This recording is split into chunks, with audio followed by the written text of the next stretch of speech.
Today, we're unpacking a fascinating yet deeply sobering topic. We so often view our combat sports icons and martial arts masters as these modern-day demigods, right? We think of them as untouchable, invincible, literally forged from iron. But what actually happens when we strip away that cinematic myth and look at the raw, unfiltered truth? We're going to see how some of the most unstoppable physical specimens on the planet were felled, not by superior opponents in the ring, but by mundane accidents, hidden biological failures, and the uncompromising forces of nature. So here's our structural roadmap for today. We'll be breaking this down into 4 parts. 1. The Lee family tragedy. 2. Fatalities in the ring. 3. Battles with hidden illness. And finally, 4. Conquered by nature. All right. Starting off with Section 1, the Lee family tragedy. We're looking at the genesis of a martial arts dynasty and its seemingly cursed fate.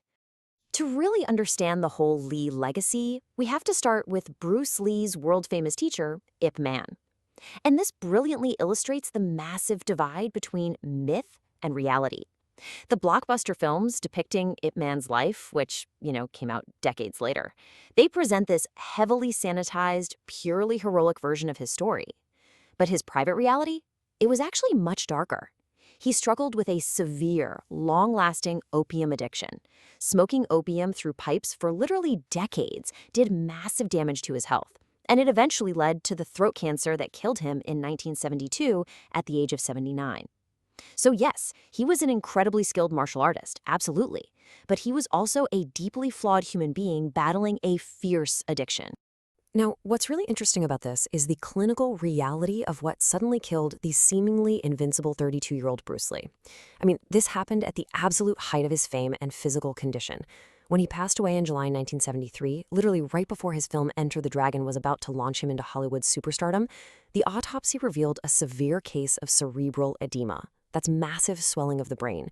To put that into perspective, a normal adult male brain weighs right around 1,400 grams.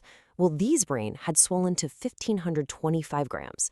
In the confined space of a human skull, that much extra weight and pressure is absolutely catastrophic. And the medical theories behind this fatal swelling?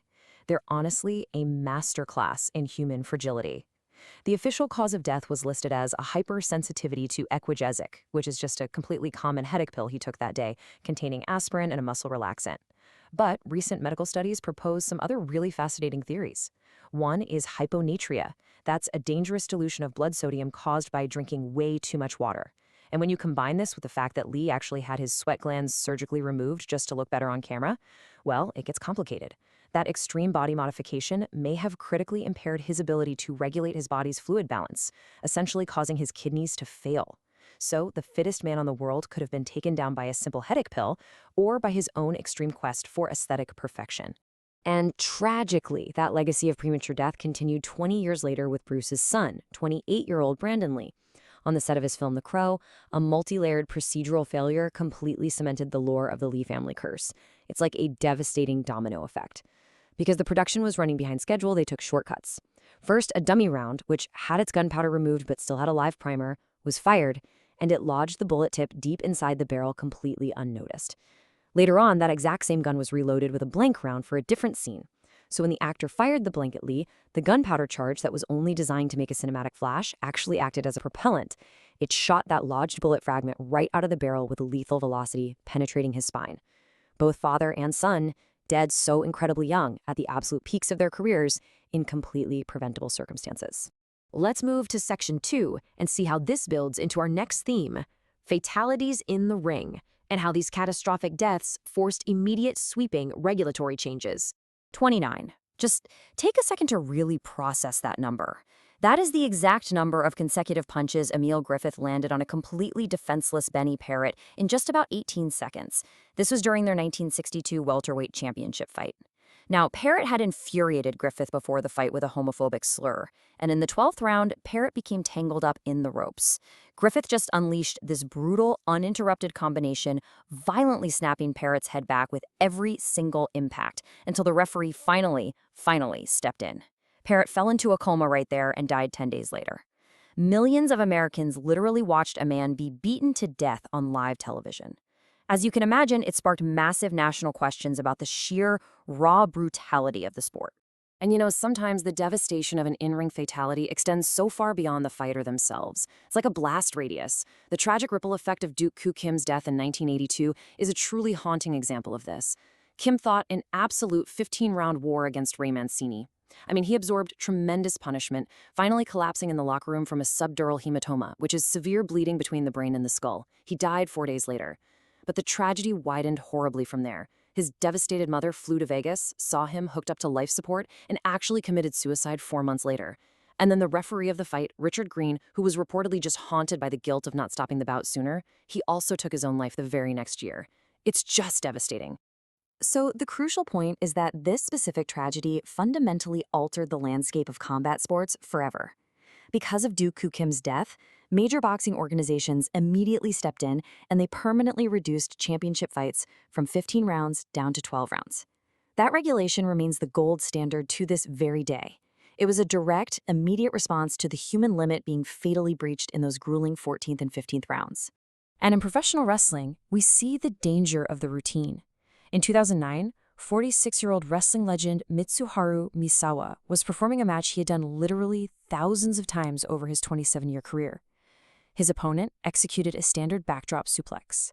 Misawa took the impact, but something went catastrophically wrong. The impact caused what is clinically known as internal decapitation.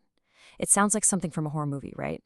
Essentially, the top 2 vertebrae that support your skull, the atlas and the axis, they separated. His spinal cord was instantly severed, and he died right there in the middle of the ring in front of thousands of fans. It's a really stark reminder that in combat sports, one minor miscalculation on a completely routine move can be instantly lethal. All right, moving on to Section 3, battles with hidden illness.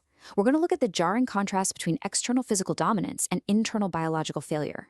Think of Kevin Ferguson, who was known to the world as Kimbo Slice.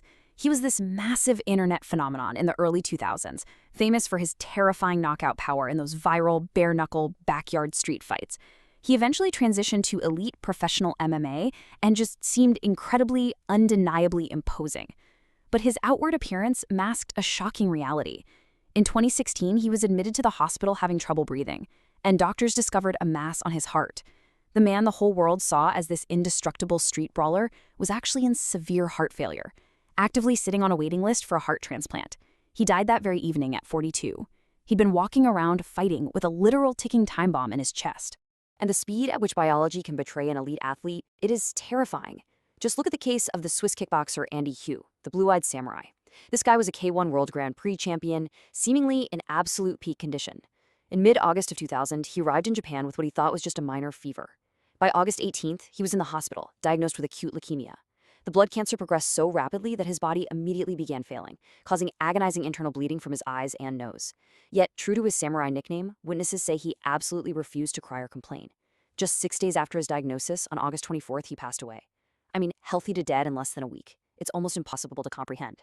And the absolute irony of this fragility is perhaps most apparent with Renaud Dekkers. Known as the Diamond, Dekkers was famous for having arguably the greatest cardiovascular endurance in the history of kickboxing. He fought an unbelievable 223 brutal professional Muay Thai bouts, constantly going toe-to-toe with top-tier fighters in Thailand. Yet, how did this man, whose heart literally carried him through hundreds of extreme, violent battles, how did he pass away? Well, in 2013, at age 43, he collapsed and died from a massive heart attack during a low-intensity, light bicycle ride through a tunnel in his hometown in the Netherlands. The contrast there is just staggering. Finally, we arrive at Section 4, Conquered by Nature. This is about the ultimate humbling of elite physical willpower when it goes up against extreme environmental elements.